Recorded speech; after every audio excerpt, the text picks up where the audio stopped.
What's up, nerds? Doom! I'm always talking about Doom.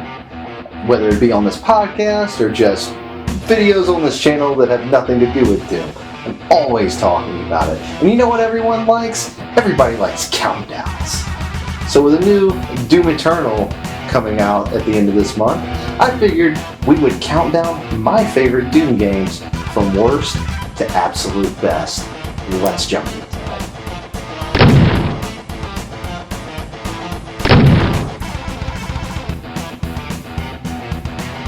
Real quick, I think we should lay out what would probably be on this list. Anything that was an official release. That's the standard here. Anything that's an official release will go on this list. Number 8. Number 8 is the Master Levels for Doom 2. Master Levels, my ass. What this was a collection of individual levels made by different creators within the Doom community.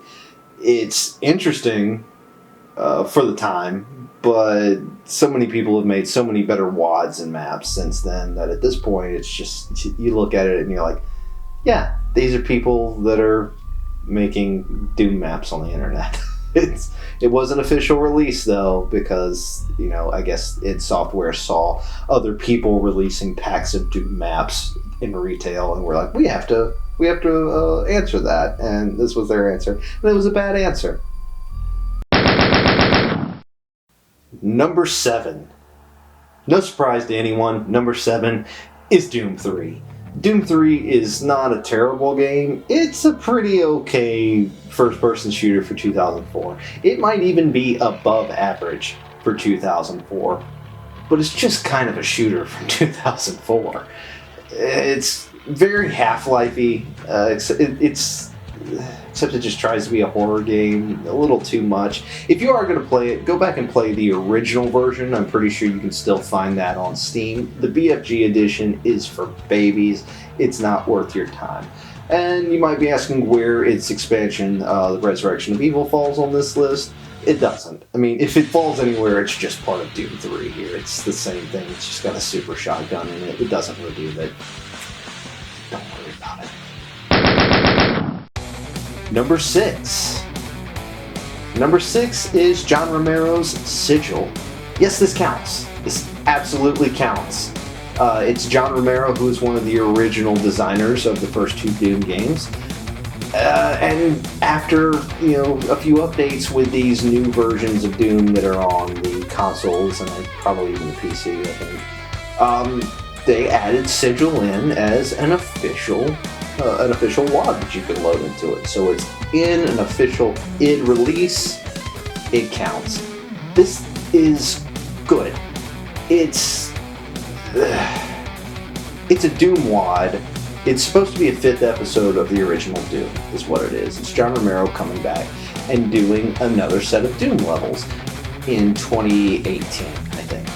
And it's it's exactly what it sounds like. He manages to do some original things with old assets. It's really worth your time to play if you are a big Doom fan. If not, take it or leave it, but I enjoyed it. Number 5 is Final Doom. Some of you kids might be asking what Final Doom is. It's actually not the Final Doom, go figure. It came out in 1995 or 6, somewhere in there. Either way, it's a couple of separate Doom WADs that really don't have a lot to do with each other. I think some of the creators of the Plutonia experiment might have done a couple levels for TNT Evolution. The Plutonia experiment is ball-breakingly hard, and it is a good time. It's not for first-time players at all. There are lower difficulty levels on it, just like any other Doom game. But if you're not playing it on ultra violence, what are you doing? There's no point in it other than that. It is a ball-breakingly hard slog. TNT Evolution is a slog. It has an original soundtrack, and that's about the most positive thing you can say about it. Other than that, it's kind of dull. It's not the worst thing in the world, but there are just much better WADs out there now than TNT Evolution. Plutonia, still a classic. I believe that's also in the newer releases as a load-in WAD that you can do even on the console. So it's worth your time. Check it out. Number 4 might be a bit of a shocker because this is probably at a lot of people's number 1. Not for me. Doom 2. Doom 2 is like 5 really great levels right up front, and then just becomes not a game anymore. It just becomes... I know I just praised Plutonia for being ball-breakingly hard, and this isn't even as hard as that, but it becomes a thing where it's not trying to be a fun game anymore. It's just trying to dick you over, and if you're good at Doom, that's not really fun. It's just, you can just blow through it, and you didn't actually have a good time doing it. You just hunted down keys and blew away a bunch of monsters, which might sound like Doom in summation, but that's not really the core of it. There's more to it than that, and I think the level design, after a certain point in this game, just becomes kind of shit. Especially those city levels. Those city levels are miserable. Number 3 is Doom 2016. Yes, I like Doom 2016 more than I like Doom 2. Blow me. I think it is an incredible game, a great modern reinvention of a lot of Doom's gameplay. Of course, it lumps in a bunch of Quake and a bunch of things that weren't either, but it ends up being something that is a whole lot of fun. When I first got this game, I actually first bought it on the Switch. I played it for about an hour and then put it down, being like, that's cool, whatever, that's not Doom to me. Maybe I'll come back to it. And I did come back to it, and when I did, I beat that game in probably 2 days, which is an achievement for as little free time as I have. And I love it. I absolutely love it. The gunplay is fantastic. The way they handle the monsters is, while not classically Doom, it's probably the best way that they could give you a classic Doom feel with just the way modern games are. You can't really have the hordes that you would have in the old games, but this manages to kind of sidestep that in a really fantastic way, and I think it's incredible. And if you're looking forward to Doom Eternal, this is what Doom Eternal is a sequel to. So give it a look. It should be on. It should still be on Xbox Game Pass. It's on PS Now. Go play it. Number 2 shocked even me whenever I was putting this list together. Because it's really something that's just now regaining prominence, and I'm not going to lie and be like, oh, I was OG on this. I did play Doom 64 on the Nintendo 64 as a kid, and I thought it was weird. And I didn't quite get it. I enjoyed it. I thought it was a little creepy. It is creepy. The music in this is absolutely eerie. The atmosphere that it creates isn't quite as abstract or hellish as the original Doom games, but honestly, this is more of a proper Doom 3 than Doom 3 itself was. This was developed by Midway Games.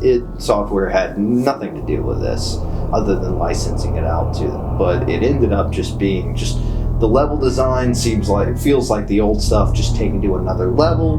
The guns, the sprites, all of it just feels fresh and original, and it captures Doom gameplay while building on it and making it just that much scarier. And I think it's worth everyone's time. Pre-order Doom Eternal, it'll come with that and release same day, which is a bit odd of a decision. I think they should probably have gone ahead and put it out instead of having it compete for your time when Doom Eternal's out. But barring that, go download you a Doom 64 ROM and load it up in the Doom 64 EX, the EX player. It's incredible, and on PC, you can't beat it. It's way worth your time. Number 1, if you hadn't already guessed, would be Doom. The first Doom. The first Doom is still one of my favorite games of all time, bar none. And of course, I guess in this instance, I'd be talking about the Ultimate Doom version of it so that you have all 4 of those episodes. What can be said about it? Doom 2, of course, has more monster variety, which is, Doom 2 is incredible for that. The super shotgun, really is the best first-person shooter weapon ever made to this day. And this lacks that. This lacks a lot of those monsters and the super shotgun. But what it lacks in that and makes up for in incredible level design. The level design in this game is just on point the whole way through. Episode 4, Thy Flesh Consumed, which was tacked on later, even after Doom 2 came out, it's a little up and down, but the first 3 episodes that are the original package, untouchable, just incredibly well made, especially episode 1. That is John Romero's finest hour, and the reason that he deserved to get Mitch. But I don't know, it's hard to really put a pin in it. Like, is it nostalgia? Is it just incredible gameplay? I can't really suss that out. I've been playing this game since I was 6. But, for my money, go back to the original. Go back to the original any day. If you're going to be playing WODs and all sorts of stuff like that, yeah, of course you want to do ones with Doom 2 assets. That's what people actually, mostly play now. But as far as a game in and of itself, as opposed to a community experience, you can't beat the first Doom. Thanks for watching, guys. Let me know what you thought of this little countdown here. Let me know if you want to see us, delve into any of these games a little bit more. And of course, let me know what your favorite Doom games are in the comments below. Like, rate, review, subscribe. I don't know what rate means, just like it. And that's it. We'll see you in the next one.